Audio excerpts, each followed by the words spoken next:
Hello, fellow wealth seekers! If you're watching this video, I bet you have some savings. I bet you have a decent job and maybe even an ETF portfolio. Yet, let me guess, you feel behind, you feel broke, you feel like you're running a race where the finish line keeps moving further away from you. Now, we are gonna tackle that today and fix the three glitches that wired your brain into thinking you have to compare yourselves against some sort of expectation. Glitch number one, the survivorship bias. You open Instagram and you see the crypto kid who just bought themselves a Lamborghini. You scroll and you see a friend who just bought a house. What you don't see is the 99% of people who are struggling with debt or who are just diligently executing quietly against their financial strategy.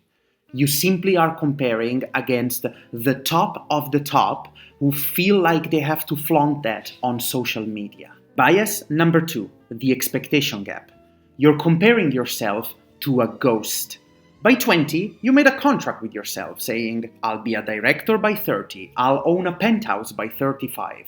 Now, you look behind, you don't have any of those things, feeling like a failure because you're comparing yourself to a fantasy you created long ago before knowing what a recession is, what the housing market crisis might hit you with, and simply live outside reality. And third, the most dangerous one that still gets me sometimes to the very day, the insight asymmetry. You know each of all your anxieties and your financial fears by heart. But for your colleague, you only see the leased BMW or the fancy LinkedIn promotion. It is statistically impossible to win that comparison. So snap out of it. Let's do what the Wealth Lab does best. Bring some data.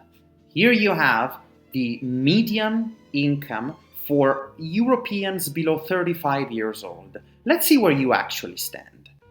By doing some statistics, if you have zero consumer debt, you are already ahead of 30% of your peers. If you have 5,000 saved in an emergency fund, you are statistically in the top tier of your age. Do you think everybody has 100K? They don't. They have leases, payments, loans, they have stress. If you have savings, you're already ahead of the curve. You are winning. And if your anxiety isn't about money, but about time, well, let's debunk the narrative that being a wunderkind is everybody's fate.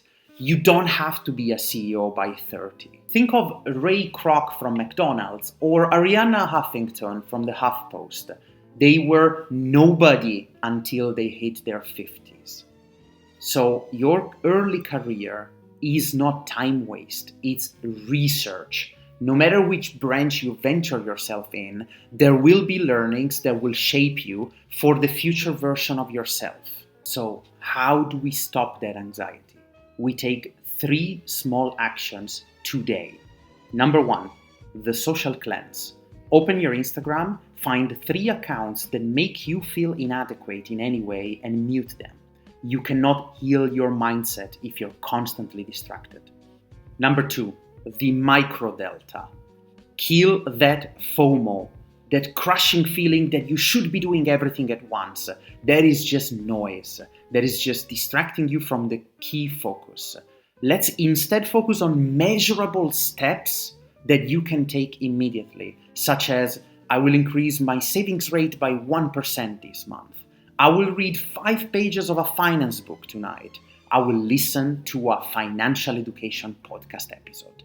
When you focus on the 1%, all the noise disappears and you feel you are in motion, and motion kills the paralyzing anxiety. And you know what? I also have a small measurable goal for this week. I would like to add 50 more subscribers, and if you subscribe and comment, you might be winning one of my favorite money books of all time. More details below. Number 3, define enough. Calculate your number. If you do not know your goal, you will likely be chasing more forever instead of settling for enough. Stop running a race against your neighbor and start running your marathon.